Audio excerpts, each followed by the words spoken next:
Bonjour à tous et à toutes. Bonjour Arnaud Fontanet. Merci de participer à ce live aujourd'hui consacré aux conditions sanitaires de la rentrée universitaire en septembre prochain. Nous avons 45 minutes devant nous et avant de démarrer, quelques précisions techniques pour les participants. Vous pouvez vous poser vos questions et faire part de vos commentaires par écrit dans l'onglet questions qui s'affiche à droite de l'image normalement, si tout va bien. Sarah se chargera de faire une synthèse et de les relayer au cours du live. Alors, on a un petit système pour populariser les questions. Si jamais vous voyez des questions que vous auriez aimé poser mais qui l'ont déjà été, vous pouvez cliquer sur la petite flèche qui se trouve en face de la question.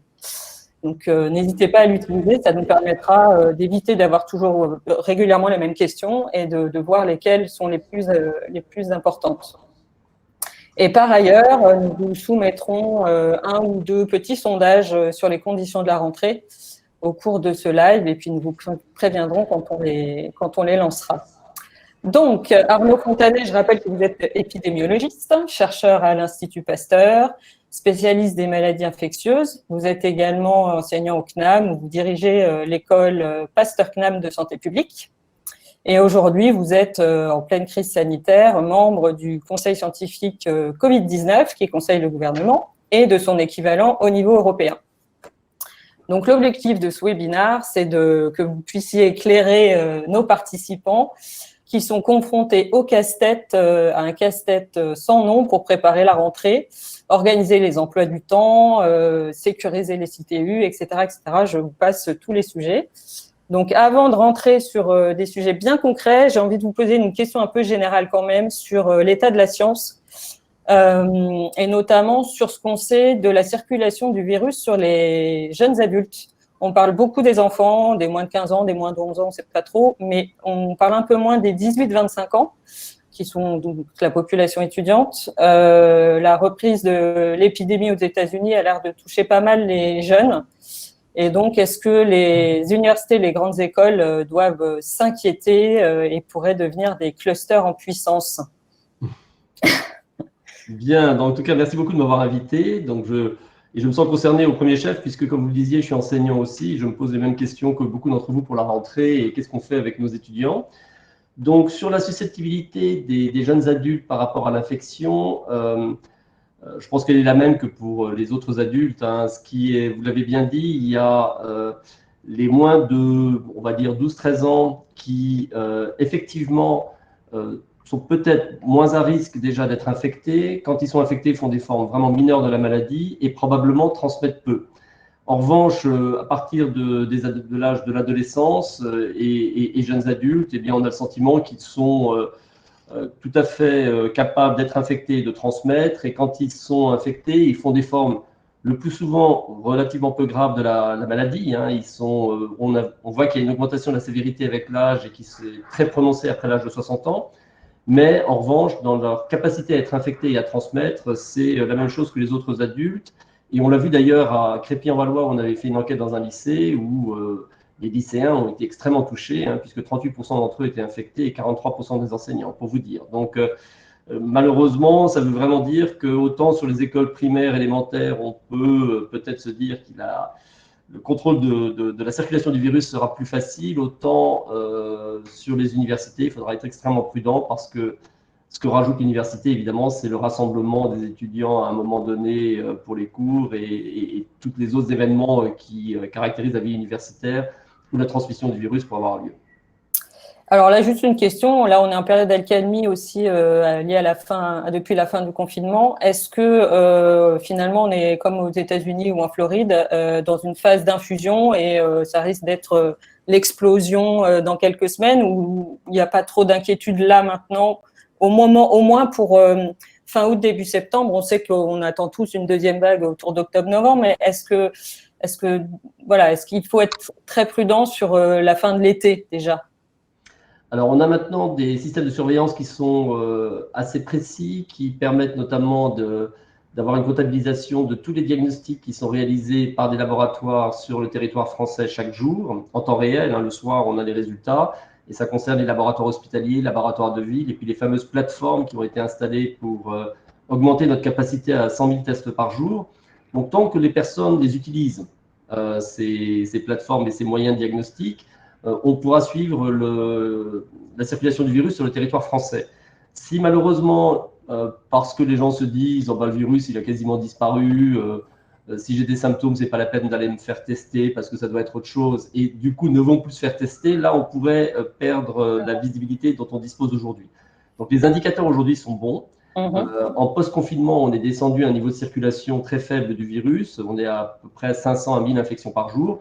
Je dis très faible, mais si on se transposait à des pays d'Asie du Sud-Est comme la Corée du Sud, eux, ils sont à 50 par jour. Hein. Donc on est quand même 10 fois plus, hein, ce qui n'est pas rien. Néanmoins, on n'a pas vu, et pourtant on s'est rendu compte que dans les derniers jours, on faisait un petit peu tout ce qu'il fallait pour que ça reparte. On n'a pas encore vu de remontée. Alors il faut quand même être méfiant parce que cette remontée peut se faire vraiment à bas bruit. Et c'est des courbes exponentielles quand elles sont à leur tout début, qu'elles sont très basses, on ne voit rien. Et puis, il y a un moment où on arrive, et quand on multiplie par 3 tous les 7 jours, ça peut à ce moment-là devenir beaucoup plus rapide. Et c'est ce que les États-Unis ont finalement subi avec l'impression que finalement, bon, ils s'étaient sortis de cette première vague sans trop d'encombre pour un certain nombre d'États. Il y a eu le Memorial Day, il y a eu les manifestations, il y a eu pas mal d'événements. Ce n'est pas encore lesquels ont joué un rôle dans la reprise. Il y a eu aussi l'ouverture des bars qui ont été pris d'assaut par les jeunes étudiants. Et on s'est rendu compte que là, on a maintenant une explosion de cas. Le Texas est en train de vivre des heures très difficiles. Hein. Ils vont être probablement dans les prochains jours saturés au niveau des lits de réanimation, comme la France l'a été à un moment. Et donc vraiment se méfier de effectivement ce qui couve et n'est pas encore visible. Et pour nous, tant que les gens continuent à se faire tester, on le verra. S'ils arrêtent de se faire tester, ça peut devenir dangereux. Alors après, mon pronostic, c'est plutôt que parce que la période estivale, typiquement pour des pays qui ont déjà eu une première vague, il y a une trêve estivale qui est respectée par les virus, qui sont partis dans l'hémisphère sud où il fait plus froid. Ma crainte est plutôt au mois d'octobre, octobre-novembre, si ce virus faisait ce que d'autres virus respiratoires ont fait dans le passé, notamment les virus de pandémie grippale. On a 4 expériences depuis la grippe espagnole où il y a eu 2 ou 3 vagues et les deuxièmes vagues, c'était l'automne, c'était mois d'octobre-novembre. Très bien, très bien. Alors, j'ai plein de sujets concrets, plein de questions concrètes à vous poser. Je fais aussi un appel aux participants. N'hésitez pas à poser vos questions par écrit. Donc, je rappelle pour le contexte que le ministère de l'Enseignement supérieur a diffusé une circulaire le 11 juin pour aider les établissements à préparer leur rentrée. On attend toujours la dernière version liée aux nouvelles conditions. Bon, visiblement, ça a l'air d'être un petit peu compliqué à la faire accoucher. Bon, celle qui est en vigueur aujourd'hui dit quoi? Elle dit qu'il faudrait évidemment respecter les gestes barrières, qu'il faut respecter aussi une distance d'1 mètre entre les étudiants et si c'est impossible, qu'il faut porter un masque. Elle dit aussi, et c'est pas une petite contrainte, qu'il faut limiter le brassage des groupes d'étudiants. Donc ça, c'est pas évident. Qu'il faut nettoyer, désinfecter les locaux et les matériels et donc de fait prévoir une partie des cours en présentiel et une autre partie à distance. Donc les établissements d'enseignement supérieur sont beaucoup plus autonomes que les écoles, les collèges et les lycées. Donc là, l'idée, c'est vraiment avec vos conseils que vous les conseillez sur comment les préparer au mieux, respecter au mieux toutes ces contraintes. Parce que le cadre est finalement assez souple, mais avec des contraintes assez rigides. Donc, qu'est-ce que vous leur préconiseriez pour éviter l'apparition de clusters à la rentrée et à l'automne? Et par exemple, est-ce que le fait d'imposer le port du masque, on ne sait pas pour l'instant si ça va être le cas, mais est-ce que si tout le monde porte un masque obligatoirement, par exemple, on peut remplir un amphi ou une salle de TD à 100%, ce qui est a priori pas le cas aujourd'hui si on dit qu'il faut respecter 1 mètre de distance. Et par exemple, est-ce qu'on peut aussi brasser les groupes d'étudiants? Alors, il y a beaucoup de sujets concrets, voilà, de qu'est-ce qu'on fait. Je pense que ce qui est important, c'est de bien comprendre comment se transmet ce nouveau coronavirus. Et puis après, je pense que chacun peut faire ses propres déductions parce qu'il y aura une multiplicité de situations qui ne sera pas possible pour moi de répondre à chaque cas particulier. Mais en revanche, si vous avez compris les principes, après, vous pouvez décider. Alors, la transmission du virus, donc c'est un virus qui est transmis par ce qu'on appelle voie respiratoire. Bon, tout le monde le sait, donne des pneumopathies, etc. Mais ce qu'on sait un petit peu moins, c'est un virus qui est vraiment logé dans la gorge, hein. Le coronavirus du SRAS de 2003, il était dans le fond des poumons. Et celui-là, en revanche, il a un tropisme beaucoup plus fort pour ce qu'on appelle le nasopharynx, un gorge aîné. Et les concentrations virales qu'on a ici sont beaucoup plus importantes que celles qu'on retrouve, par exemple, pour le coronavirus du SRAS ou d'autres virus respiratoires. Donc, la transmission se fait quand même très volontiers par voie respiratoire, mais pas simplement en toussant, comme c'était le cas quand vous avez un virus qui est au fond des poumons et il faut tousser pour que vous puissiez transmettre. Là, simplement en parlant, chez des gens qui ont des concentrations élevées dans la gorge, eh bien, ils arrivent à émettre des particules virales qui sont contagieuses. Alors, les mesures barrières, elles sont de deux natures. Il y a tout ce qui concerne la transmission des postillons, qui, elle, va jusqu'à 1 mètre à peu près. Alors, c'est 1 mètre en France, c'est 1,50 m aux Pays-Bas, c'est 2 mètres en Angleterre et aux États-Unis. Ne me demandez pas pourquoi. Mais bref, vous comprenez bien que c'est la distance d'un postillon. Vous pouvez faire vos propres expériences pour regarder jusqu'où ça va. Côté latin, pas trop être loin, je ne sais pas. Et il faut aussi se rappeler que quand vous criez, quand vous chantez, etc., ça peut aller plus loin. Donc, c'est cette distance d'1 mètre de distance physique qui vous protège les postillons et qui font qu'ils ne vont pas vous arriver dans la figure, sur la bouche, le nez et les yeux. Ça veut aussi dire que ces postillons peuvent contaminer les surfaces, que vous pouvez les toucher, puis après vous mettre la main sur la bouche, là.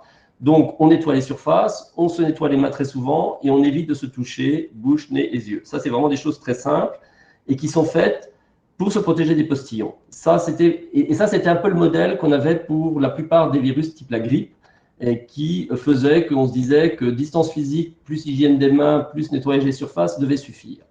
Ce qui a changé avec ce nouveau coronavirus, c'est qu'on s'est rendu compte, comme je disais, qu'il y avait des concentrations virales très fortes dans la gorge, et que du coup, des particules extrêmement fines que l'on éjecte quand on parle, qu'on appelle des aérosols, qui font simplement quelques microns de diamètre, peuvent contenir du virus parce que les concentrations virales sont très élevées dans la gorge. Alors qu'avec d'autres virus respiratoires, il y a trop peu de virus pour que ces particules de quelques microns puissent en contenir. Et du coup, ces aérosols, ils restent en suspension dans l'air.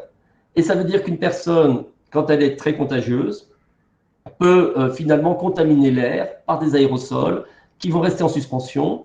Et c'est là qu'interviennent d'autres types de mesures, notamment d'aération, pour faire circuler l'air, qui sont, pour ce nouveau coronavirus, particulièrement importantes, alors qu'elles étaient moins pour d'autres virus respiratoires, et que le port du masque peut devenir important à ce moment-là, quand vous êtes dans la même pièce que d'autres personnes, même si vous maintenez la distance physique, parce que les aérosols, ils vont flotter et se répandre un peu partout. Alors, ça complique quand même beaucoup la donne, et là où distance physique, nettoyage des mains et des surfaces suffisait, on a dû, et c'est des connaissances qui ont évolué récemment, rajouter ces notions d'aérer qui est très important, ou d'avoir une climatisation, mais une climatisation qui fait que l'air ne recircule pas et qui donc évite que vous récupiez l'air contaminé du voisin. Et puis le port du masque quand vous êtes en milieu clos, confiné, et parce qu'il n'y a pas d'autre moyen de se protéger. Et là, ça rend les choses quand même vraiment plus complexe. Ça veut dire que quand un amphi n'a pas de fenêtre, parce que ça arrive qu'il y a des amphis sans fenêtre, on ne peut pas aérer, qu'est-ce qu'on fait? On en met la moitié, un quart, on met tout le monde avec un masque, du coup… Tout le monde avec un masque, c'est le problème. Et même avec la distance physique, parce que ça peut… alors, tout dépendra ensuite, évidemment, de la circulation du virus dans la population. Et c'est une question de probabilité. Si on a une période où il y a très très peu de virus en population, bah, finalement, le risque restera très faible. À partir du moment où le virus se remettra à circuler, et il faut s'attendre à ce qu'en octobre-novembre, ce soit le cas. Donc là, on verra éventuellement les indicateurs de surveillance à l'échelle nationale qui vont nous dire, ça y est, le nombre de cas remonte et tout. Et là, il faudra être très très vigilant parce que la probabilité que se retrouve dans un amphi ou dans une salle un étudiant qui a des concentrations virales très élevées et qui contamine par postillon, mais aussi par aérosol, son environnement, devient plus forte.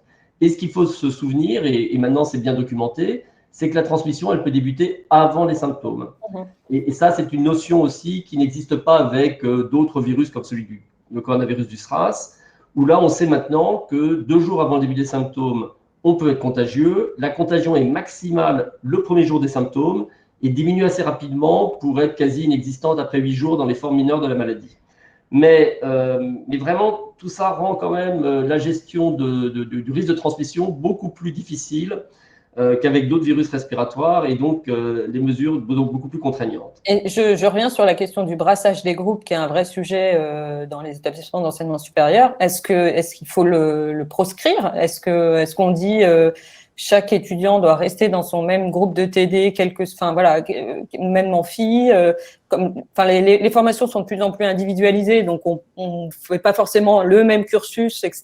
Et chacun vient dans d'horizons différents. Comment on fait? Est-ce qu'on interdit le brassage des groupes, par exemple? Alors, il y a deux notions différentes dans le brassage des groupes. Il y a un qui est la notion de mouvement, qui font que des groupes se retrouvent en contact, se croisent. Et là, c'est des questions de distance physique, de mouvement avec des masques, etc. Et puis, il y a la notion plus probabilistique, que vous multipliez la probabilité de vous retrouver au contact de quelqu'un d'infecté si vous avez des groupes qui changent en permanence et qui, du coup, font que entre je suis avec le même groupe de 20 personnes et tant que personne n'est infecté et qu'on reste entre nous, il ne se passe rien. Et puis, s'il y en a un qui est infecté un jour, ce groupe-là qu'on exclut, on les teste tous, etc. Versus tout le monde se mélange et du coup, il y a un risque que ça… Et le traçage devient beaucoup plus difficile de qui a été en contact avec qui. Donc, ce brassage des groupes, effectivement, si le virus commence à diffuser, rendra les choses beaucoup plus difficiles. Pour moi, je pense que la notion qui va être la plus déterminante, c'est d'avoir une surveillance qui est efficace pour que les mesures puissent durcir dès qu'on sait que le virus se remet à circuler. Parce que sinon, on va être là à crier au loup en disant évitez de vous rassembler, évitez de faire ceci, évitez de faire cela, etc. Et puis il ne se passe rien. Et puis les étudiants vont nous dire bon, vous êtes sympa, mais ça fait je ne sais pas combien de temps qu'on fait la fête tous ensemble, tous les soirs, et qu'il ne se passe rien. Et puis il y a un jour où en revanche le virus se remet à circuler. Et là, il faut que tout le monde puisse être très vigilant. Je pense aussi que je ne sais pas comment est-ce qu'on peut mobiliser les associations d'étudiants pour qu'ils s'approprient le sujet. Mais il y aura une communication qui viendra des autorités. Alors, c'est déjà le gouvernement, le ministère de la Messerie, puis après les universités. Et je ne sais pas à quel point elle est audible quand on aura tous été bassinés de messages de prévention alors qu'ils auront tous fait la fête pendant tout l'été et que, finalement, les choses se sont bien passées.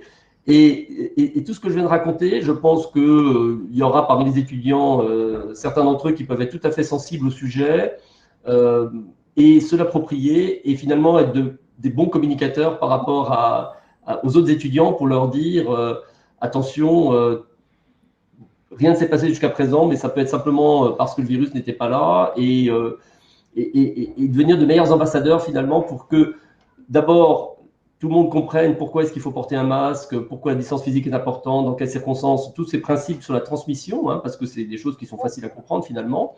Et puis après, une fois qu'on s'est approprié, et puis qu'on voit que l'épidémie redémarre, et peut-être qu'on est capable à ce moment-là d'être… donc je crois qu'il y aura aussi un travail de communication et de mobilisation des étudiants, et par rapport aussi à des mesures à prendre dont on pourra, je ne sais pas s'il est prévu d'en reparler, mais des campagnes de dépistage par exemple, est-ce qu'elles auraient une pertinence ou pas, quand les faire, l'utilisation des smartphones pour tracer les contacts. Et ça, je pense qu'il faut l'adhésion des étudiants si on veut que ça marche. Et l'adhésion, on l'aura s'il y a parmi eux des ambassadeurs qui se disent je vais aller leur expliquer et leur dire pourquoi c'est important ou pas, parce que voilà, il y a… Alors le risque, il n'est pas tellement pour les étudiants eux-mêmes, une fois de plus, très peu d'entre eux font des formes sévères. Mais il faut aussi leur faire comprendre que le risque, c'est pour les enseignants, c'est pour le personnel non enseignant des établissements, et puis c'est pour leurs proches. C'est qu'ils vont… et ça peut… et là, peut-être, il y aura et il y aura plus long terme, mais c'est probablement quelque chose sur lequel ils se sentent pas forcément concernés tout de suite, mais qui devraient être concernés très vite, c'est aussi qu'on ne peut pas se permettre un deuxième confinement, parce qu'un deuxième confinement généralisé, c'est le pays à l'arrêt et on aura beaucoup de mal à s'en relever. Et là, c'est une question d'emploi. Donc, il y a aussi quand même des enjeux sociétaux et je crois que ce discours, il peut être porté par des gens comme moi, par des personnes, des représentants de l'université, mais s'il était porté par les étudiants, ça pourrait être beaucoup plus fort. Sarah, je crois qu'il y a pas mal de questions, alors je te laisse la parole pour les relayer. Oui, bonjour Arnaud. On a déjà pas mal de questions alors, pour les sujets que vous avez déjà évoqués. Le plus gros des questions se focalise sur cette question des masques. Alors, je vais vous les lister les 3 ou 4 là, et puis vous voyez comment vous voulez y répondre. On vous demande notamment est-ce qu'on a une idée de la durée active du virus par aérosol dans l'air. Est-ce qu'on sait combien de temps ce virus est dans l'air? On vous demande si vous conseillez de porter les masques, du coup, également en TD. Et on vous demande aussi quel type de masque vous conseilleriez pour assurer le meilleur niveau de protection des étudiants. Et enfin, l'un de nos auditeurs nous demande, donc j'imagine qu'il fait référence à sa propre situation, l'enseignant qui se trouve à 5 mètres de ses étudiants, dans un espace ventilé, doit-il lui aussi porter un masque? Alors, bon, vous allez être déçus, je n'ai pas des réponses à toutes ces questions, hein, et c'est des sujets d'études actuellement. Sur la survie dans les aérosols dans l'air, c'est des études assez complexes parce que quand on fait des échantillonnements de l'air, on retrouve du virus avec un test, le test de PCR, hein, celui qu'on utilise pour faire le diagnostic dans le nez. Mais après, l'étape suivante, c'est de cultiver ce virus pour voir s'il est encore vivant et s'il est donc contagieux. Parce que ce qu'on peut retrouver aussi, c'est du virus mort en quelque sorte, des débris génétiques, etc., qui sont détectés par l'analyse de PCR, mais qui ne sont pas du virus actif. Et cette étape de culture du virus, elle est beaucoup plus fastidieuse en laboratoire. Donc il y a très peu d'études qui sont allées au-delà de faire des captures d'air et d'y retrouver du virus qui flotte dans l'environnement. Alors ça a plutôt été fait dans des chambres d'hôpitaux où il y avait des patients qui étaient là, qui toussaient, donc des concentrations beaucoup plus élevées, hein. En milieu plus représentatif de ce qu'est une école, une université, ça a été peu fait. Et il n'y avait pas de toute façon suffisamment d'étudiants malades au milieu pour pouvoir retrouver ces virus. On l'a fait dans des chambres, dans des maisons, par exemple, où des malades avaient été présents. Donc, et donc, les études laissent entendre qu'effectivement, il se pourrait que la survie dans l'air du virus en aérosol, il y a une étude qui a pointé à 1h30, il y en a d'autres qui sont à moins. Mais il y a quand même eu des clusters très démonstratifs et qui parlent d'eux-mêmes. Il y a eu un conseil scientifique avec 20 personnes qui s'étaient réunies pendant 48 heures, qui ont respecté les distances physiques et 16 sur les 20 sont tombés malades. Et ça, c'est vraiment très vraisemblablement de la transmission en milieu confiné.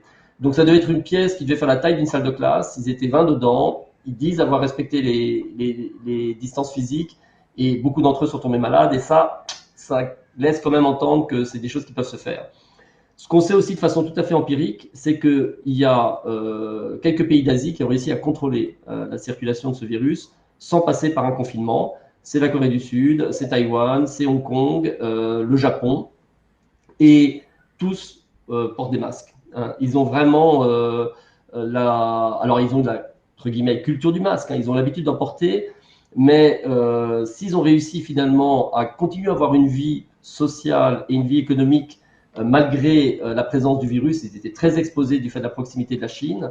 C'est parce qu'ils ont associé des mesures barrières que vous connaissez tous avec le port du masque et le fait de tester, tracer les contacts et isoler les personnes positives et de façon extrêmement agressive.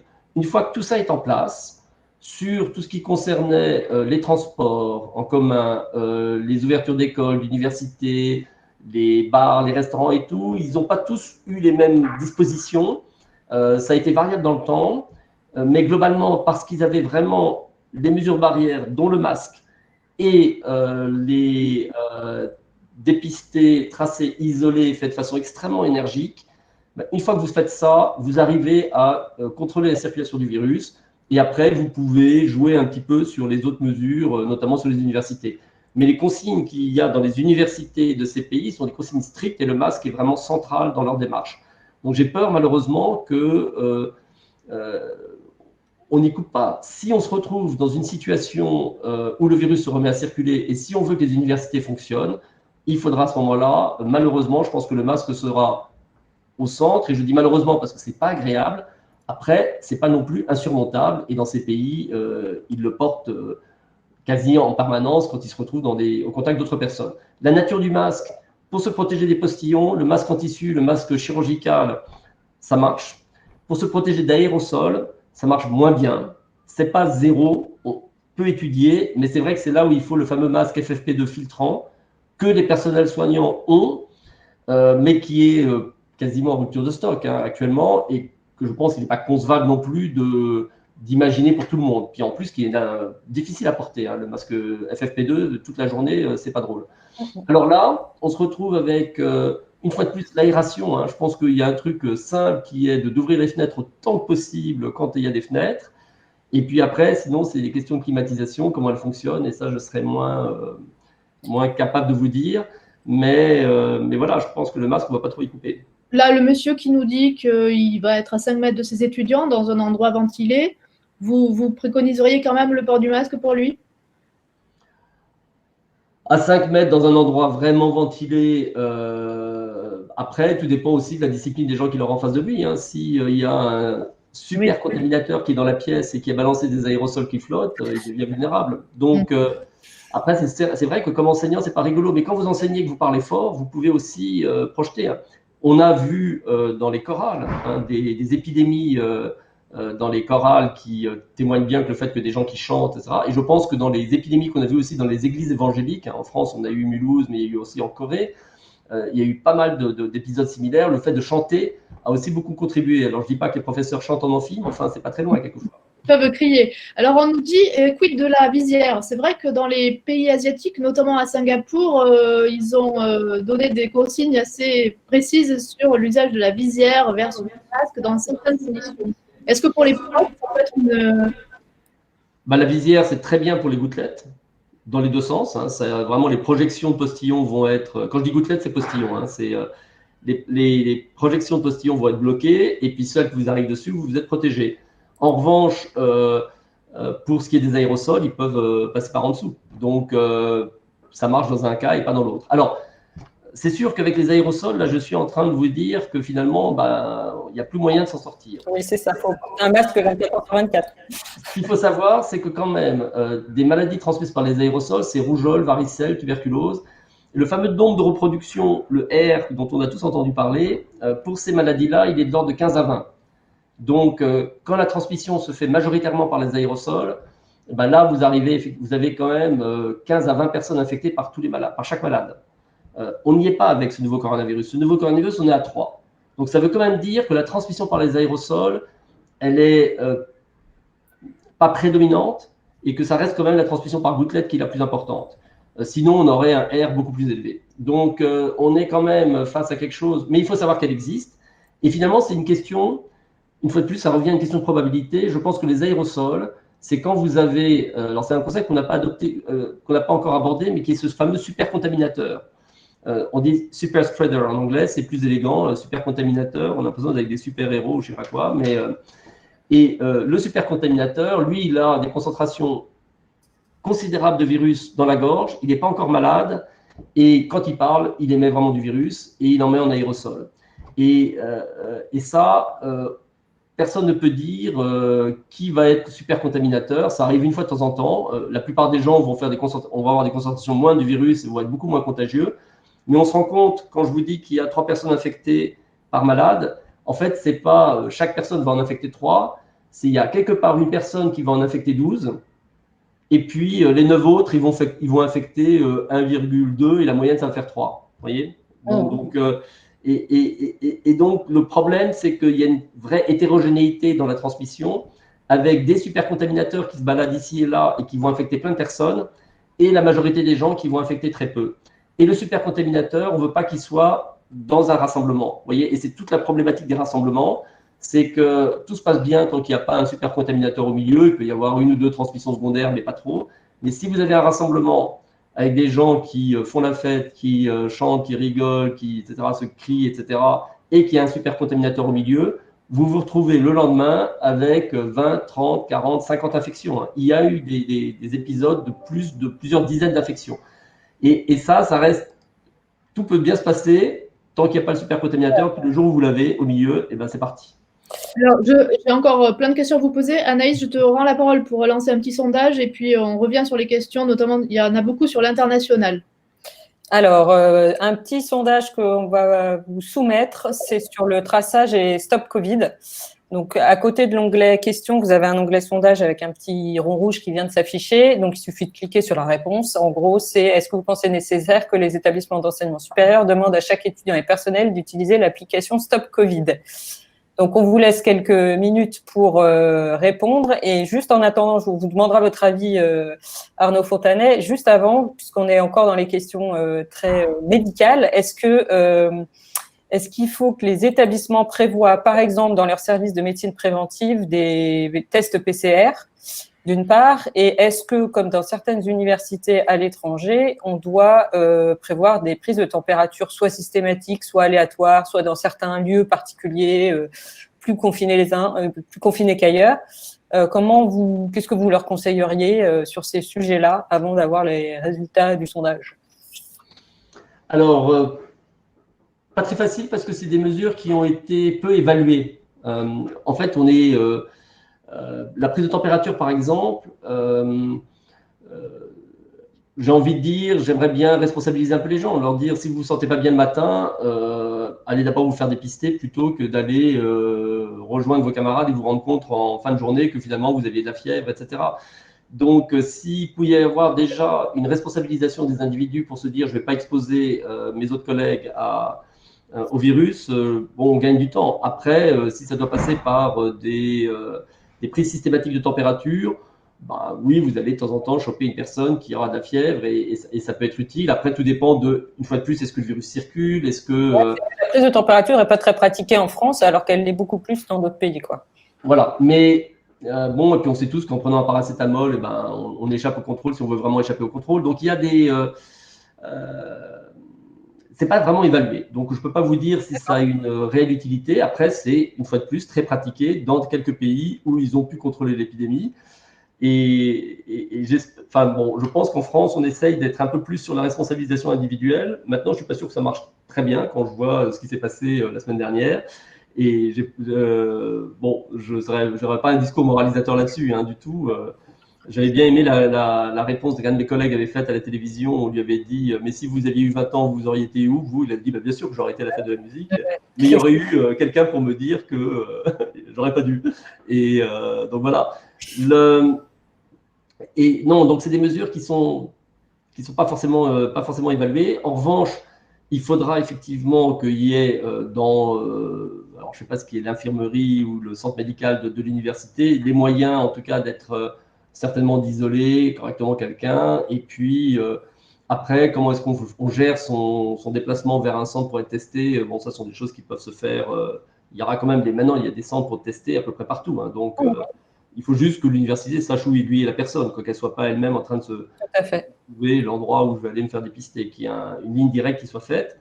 Donc, bon, voilà. Est-ce que vous savez justement si il y aura des liens mis en place entre les ARS et les services de santé des universités? Est-ce que c'est des choses qui sont envisagées pour la rentrée? Alors moi, ce que je pense serait intéressant, on l'a évoqué déjà, c'était l'idée de faire des campagnes de dépistage. Et ça, c'est les ARS probablement qui les coordonneront en lien avec les universités. Il faut choisir le bon moment pour la faire. Le dépistage, il y a deux façons de le faire. Il y a la RT-PCR avec le test qui se fait avec un tube dans le nez, qui vous dit si vous êtes porteur du virus et donc contagieux.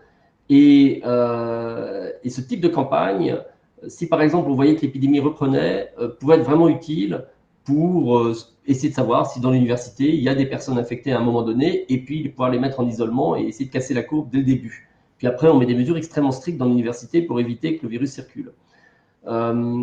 Et puis après, ça peut être des petits points de sondage à des moments, mais tout dépend un peu de la dynamique de l'épidémie. Hein. Je ne sais pas du tout quelle sera la dynamique de l'épidémie quand elle va revenir. J'espère qu'on n'aura pas une deuxième vague, qu'on saura la casser avant, hein, parce que ça serait quand même un échec que de voir l'épidémie repartir comme ce qu'on a vécu en mars dernier.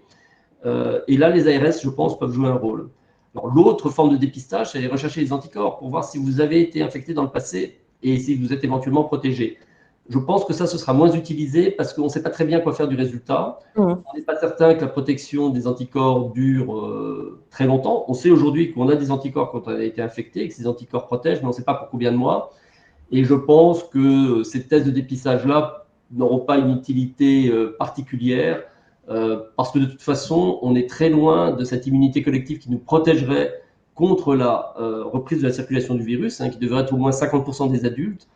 Donc, cette information-là ne nous est pas très utile aujourd'hui d'un point de vue collectif.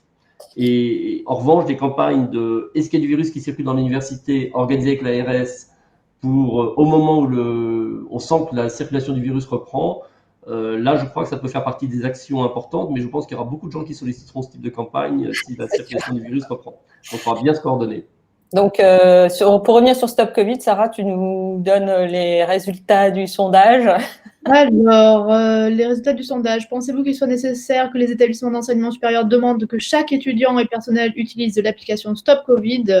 Oui, 47%, non, 25%, je ne sais pas, 28%. Donc, un peu plus de oui. Vous en pensez quoi, vous, Arnaud Fontanet? Activé. Je suis activé. Non, je pense que ça fait vraiment partie des outils très simples qui peuvent nous aider sur la gestion de l'épidémie. Aujourd'hui, beaucoup trop peu de personnes l'ont téléchargé pour que c'est une utilité et le virus circule peu. Donc c'est vrai que pour l'instant, ça a l'air d'être un véritable flop.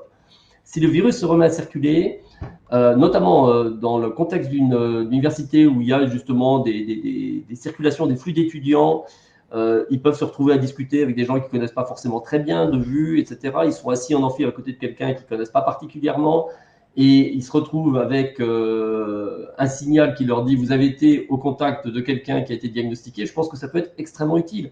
Et on gagne un temps fou par rapport au dépistage classique qui va demander à cette personne qui vient d'être infectée avec qui avez-vous en contact. Et en plus, si elle ne vous connaît pas, elle sera incapable de dire « ah ben il y avait ce type, il avait une chemise bleue, il était assis à côté de moi à la fac ». Ah ben oui, ça on est très aidé. Donc, franchement, cette appli, pour moi, elle a beaucoup de sens. Je ne crois pas qu'elle soit intrusive, parce que c'est juste du Bluetooth qui s'active. Il faudra peut-être revoir les paramètres. Peut-être que 15 minutes à moins d'un mètre, c'est trop restrictif. Il faudra peut-être.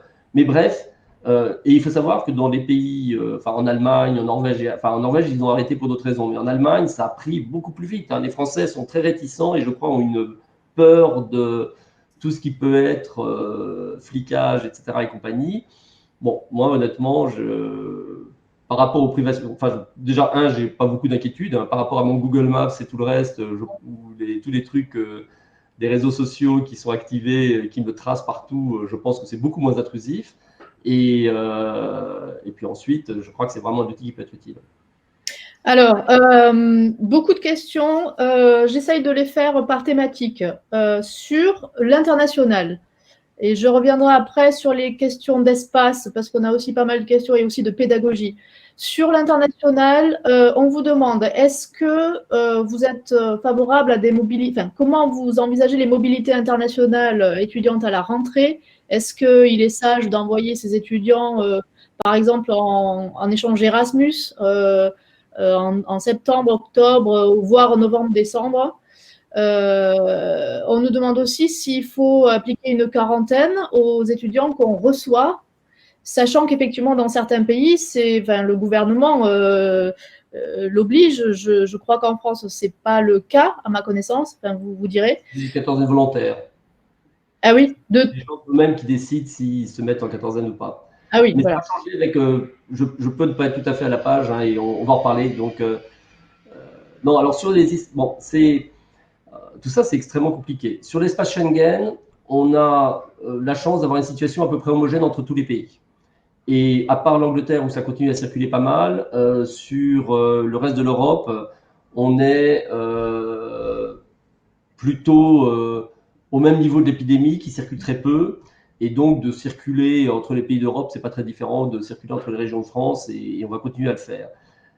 Il va y avoir, je crois, une liste de quelques pays qui vont être à l'étranger où on considère que le virus circule actuellement beaucoup et pour lesquels, alors je ne sais pas quelles sont les mesures qui vont être prises. C'est le ministère des Affaires étrangères, je pense, qui gardera sur son site que vous connaissez tous du ministère des Affaires étrangères, sur les conseils aux voyageurs, vous trouverez des infos sur si je reviens de tel pays, voilà ce que je dois faire.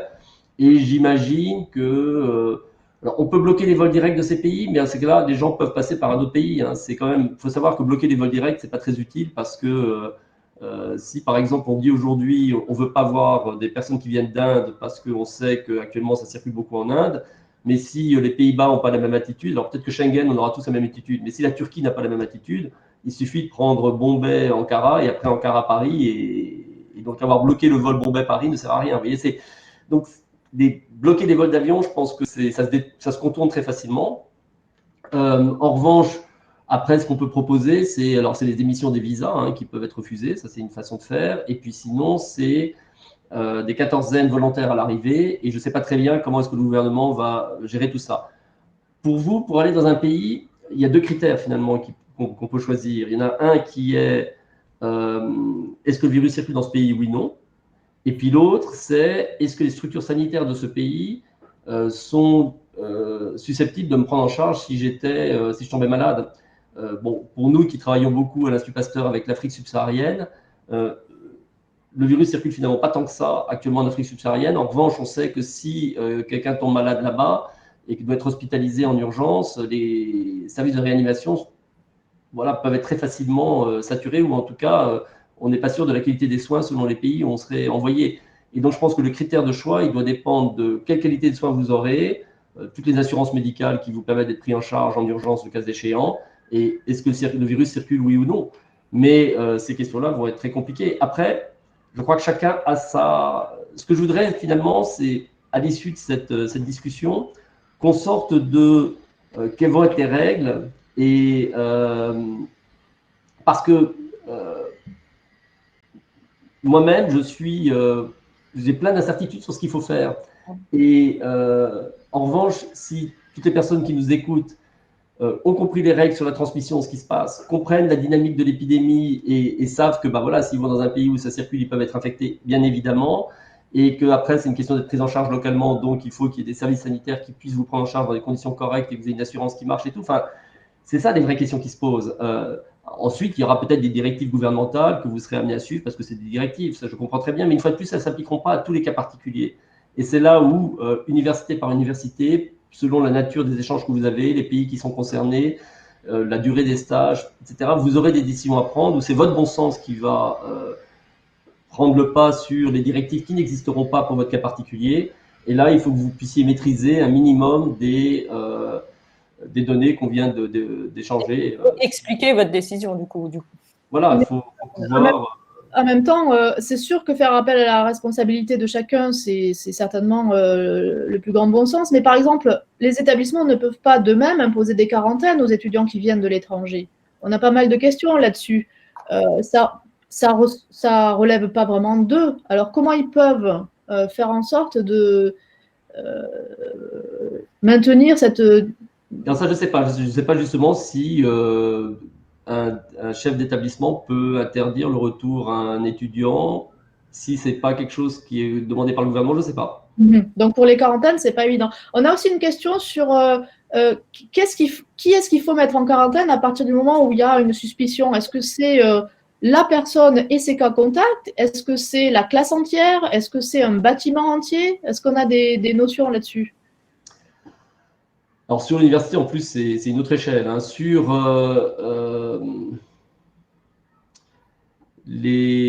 alors, à l'évidence, la personne qui est infectée va être isolée. Tous les contacts vont être mis en isolement. S'ils sont sans symptômes au moment où ils sont identifiés, on leur demandera souvent d'attendre une semaine et d'aller se faire tester avec une PCR. Tant qu'ils n'ont pas de symptômes, s'ils ont des symptômes, ils vont se faire tester tout de suite. Sinon, on leur demandera d'attendre une semaine parce que s'ils se font tester le premier jour, alors qu'ils sont en incubation, ils n'ont pas encore de virus et ils pourraient se croire sans être non atteints. Et puis, donc, on dit pour ceux qui n'ont aucun symptôme et qui font partie des contacts d'un cas, d'attendre une semaine avant d'aller se faire tester tant qu'ils n'ont pas de symptômes. Et puis sinon, au niveau, c'est clair qu'il faudra regarder toute la classe, par exemple. Si vous arrivez à identifier que cet étudiant faisait partie d'un groupe bien défini d'une vingtaine d'étudiants qui sont ensemble en TD dans plusieurs endroits, c'est toute la classe qui doit être mise en isolement. Après, si c'est un amphi, non, je pense qu'on verra les choses différemment. Mais ils ne sont pas censés être remplis à 500. On n'est pas dans des situations sur lesquelles il existe sur lesquelles on sait quoi faire. Et puis les pays ont des attitudes très différentes. Pékin, il y a 15 jours, a testé 2,5 millions de personnes pour un cluster qui démarrait dans un marché où il y a eu 250 personnes infectées. À Wuhan, ils ont testé 9 millions de personnes pour 11 cas. Je ne pense pas qu'en France, on va aller tester toute la région parisienne si on a trouvé 10 cas dans une université. Mais c'est juste pour vous donner un exemple, pour vous dire qu'en fait, on ne sait pas ce qu'il faut faire. Et en revanche, ce qui est important par rapport à ce qu'on a connu en février-mars, c'est qu'aujourd'hui, on est capable de tester jusqu'à 100 000 personnes par jour.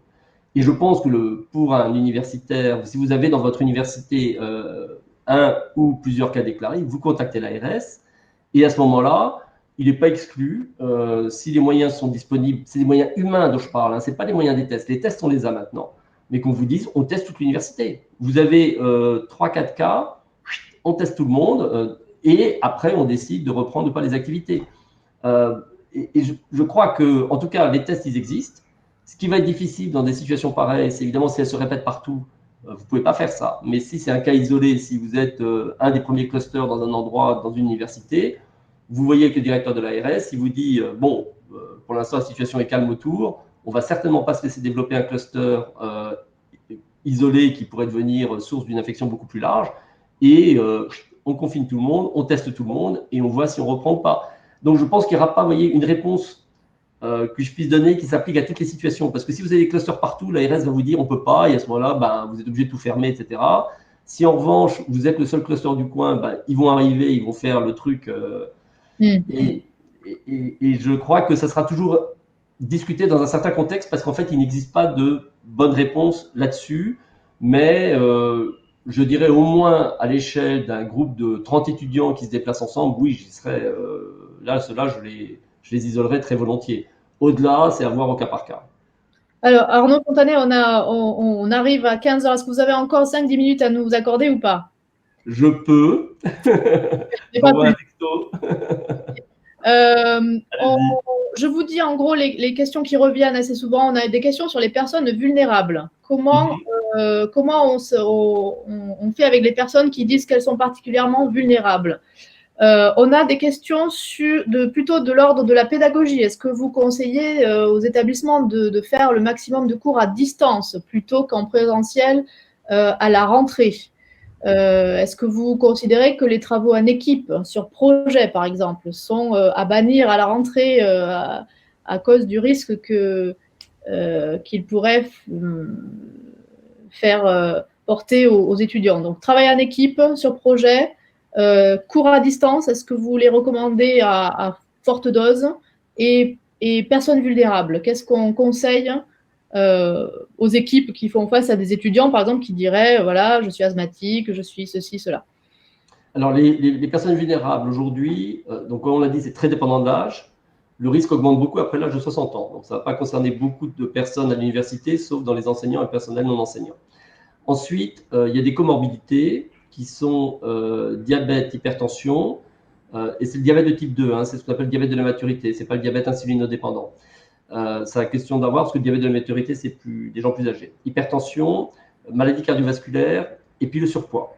Et je mettrai l'accent sur le surpoids quand même, qui peut se rencontrer de façon plus fréquente chez les jeunes, et là est un véritable signe de vulnérabilité. Donc eux doivent vraiment faire attention. Après, sur toutes les mesures dont on discutait par rapport à l'enseignement et tout, je pense que le plus important, c'est, mais je sais que c'est difficile parce que moi-même, je planifie aussi comme vous mes cours et tout le reste, c'est la flexibilité que vous devez avoir. C'est-à-dire que les choses pourraient se passer plutôt assez bien et même si le virus se remet à circuler, qu'on arrive à le contrôler, en limitant à ce moment-là les rassemblements, interdisant tous les rassemblements, etc., mais en construisant, en reprenant des règles qui font qu'on limite la salle des classes à 20-25, qu'on remplit les amphis à moitié, qu'on fait un maximum d'hybrides, par exemple en moitié, etc., en hybride et tout le reste, on puisse traverser une crise tout en gardant les cours opérationnels. En revanche, si ça se met à redécoller très vite, bah, à ce moment-là, on sera obligé de fermer, point, et il faudra que tout passe en présentiel. Et c'est difficile de dire d'emblée quel sera le dispositif adapté, donc je pense qu'il faudra beaucoup de flexibilité. C'est ça la difficulté pour les établissements, c'est de faire des plans A, des plans B, des plans C, des plans D', enfin bref, c'est un casse-tête quand même, je pense. C'est vraiment un casse-tête. Et alors moi, ce que je vous conseille, et j'en avais parlé en préparant avec Sarah, en préparant ce webinaire, c'est aussi d'aller regarder quand même comment font les universités des pays qui ont réussi à tourner malgré le virus. Hein. Hong Kong, Corée du Sud, Taïwan, la Chine peut-être pas parce qu'ils ont comme je vous le disais, ils sont capables d'aller tester 10 millions de personnes pour 20 cas, donc probablement pas très applicable. Mais Corée du Sud, Taïwan, Hong Kong, Singapour, je pense, pourraient vous donner vraiment des guidelines sur comment eux ont géré, parce qu'ils ont géré déjà des cours depuis 6 mois en pleine circulation du coronavirus, et vous verrez que c'est pas drôle.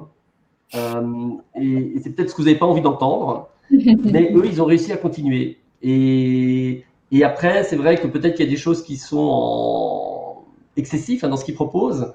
Il est certain qu'il y a des aspects, par exemple, quand on parle de Stop Covid, à côté de certaines applis qui sont proposées, notamment en Chine, Stop Covid, c'est rien, quoi. Je veux dire, donc, je ne dis pas du tout qu'il faut aller jusque-là, mais en tout cas, pour vous donner une idée de où mettre la barre au plus haut dans des pays qui ont réussi à fonctionner, regardez les guidelines et je pense que l'AEF peut les faire circuler. Et j'ai vu que Sarah avait déjà fait une note qui vous mettait un peu. On va les envoyer à tous les informations. Pour moi, c'est la façon la plus concrète de vous organiser. Puis si vous vous dites, ça, on peut vraiment pas parce que c'est trop compliqué, regardez ce que vous pouvez retirer. Mais sachez que si le virus se met à circuler, il faudra probablement vous mettre à ces standards-là. Et ces standards-là, ils ne sont pas drôles, mais en gros, on a quand même vécu la crise sanitaire la plus grave depuis la grippe espagnole, depuis un siècle, en dehors du sida. Pour moi, en termes de maladies infectieuses, donc il faut accepter l'idée que ça puisse être un peu inconfortable, parce que voilà, on est quand même devant une crise gravissime, et on ne s'en sortira pas avec un retour à la vie normale qu'on aimerait tous avoir, moi le premier.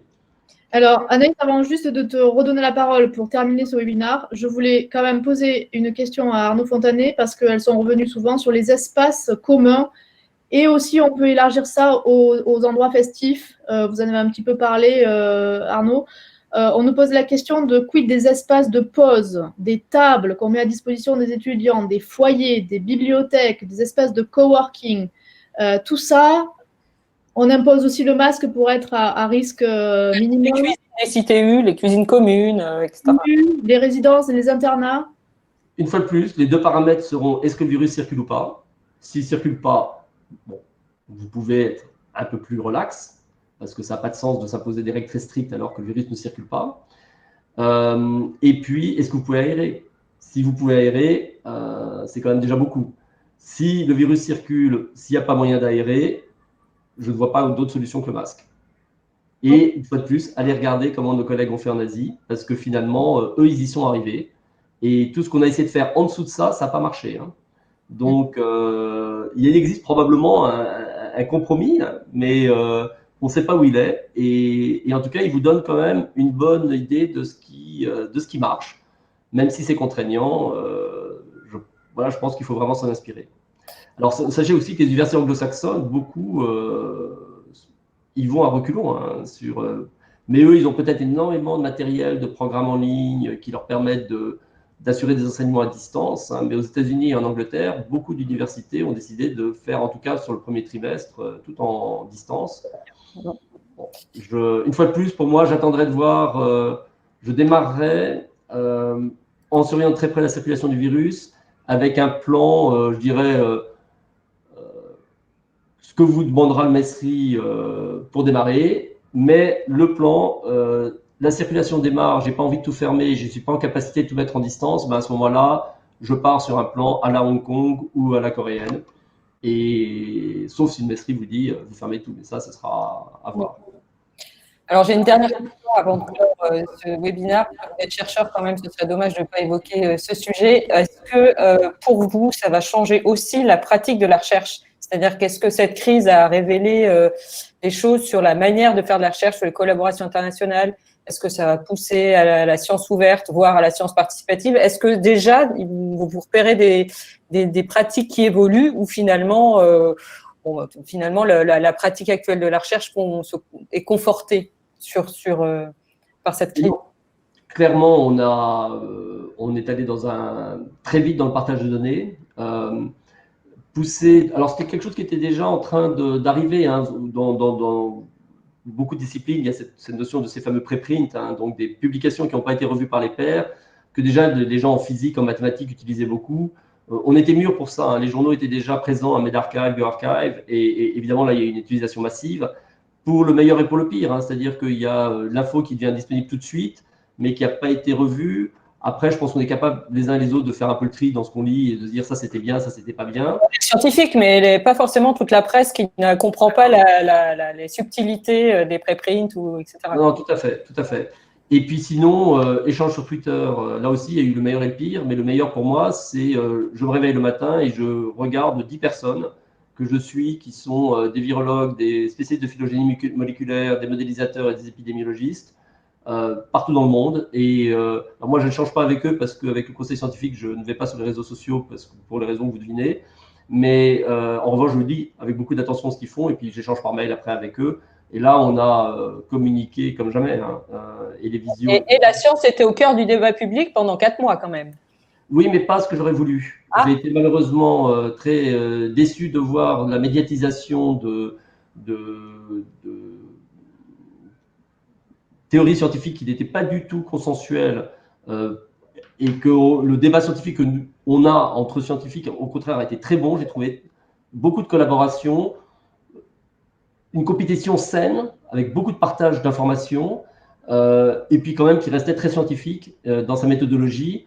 Et malheureusement, les médias n'ont pas retenu ça. Et ce qui me fait beaucoup de peine aussi, c'est qu'on a perdu la confiance d'une grande partie de la population qui ne comprend rien à ces espèces de déchirements et controverses scientifiques, alors qu'à 95%, on est tous d'accord sur ce que je viens de vous raconter, sur la transmission du virus, comment il marche, etc. Et que les quelques dissidents qui ont eu énormément de visibilité ne représentent pas du tout au contraire, hein, l'échange et le consensus qui existait entre nous tous pour essayer de lutter contre cette crise. Bon, en tout cas, vraiment, merci beaucoup Arnaud Fontanet. On arrive au bout là, même on a débordé, donc merci beaucoup. J'espère qu'on on n'a sans doute pas pu répondre à toutes les questions parce qu'il y en avait beaucoup, donc vraiment merci aux participants de votre interactivité. On vous enverra le replay de ce live avec le lien vers quelques dépêches justement sur la circulaire, sur ce que font les universités en France et à l'étranger surtout. Et vraiment, j'espère que vous avez pu avoir quelques réponses, même si, évidemment, on n'a pas la réponse à toutes les questions. Mais ça, c'est le contexte qui veut ça. Donc, vraiment, merci beaucoup, Arnaud Fontanet. Et puis, à bientôt pour un nouveau live. En tout cas, j'espère vraiment à la rentrée pouvoir vous accompagner. Hein. Franchement, écoutez, on pourra refaire un live sur les nouvelles conditions s'il y a besoin. Avec un peu de chance, je suis libéré du conseil scientifique. Je dis ça comme ça. J'ai adoré l'expérience, mais on a tous pensé au conseil scientifique, ce serait bon qu'on s'arrête maintenant, et on l'a dit. et du coup, j'aurai un peu plus de temps pour faire ce genre d'exercice. Très bien. Et ça fait partie de mon métier. On va à l'automne pour la deuxième vague alors. Voilà, saison 2. Merci beaucoup. Bonne journée à tous. Au revoir. Au revoir.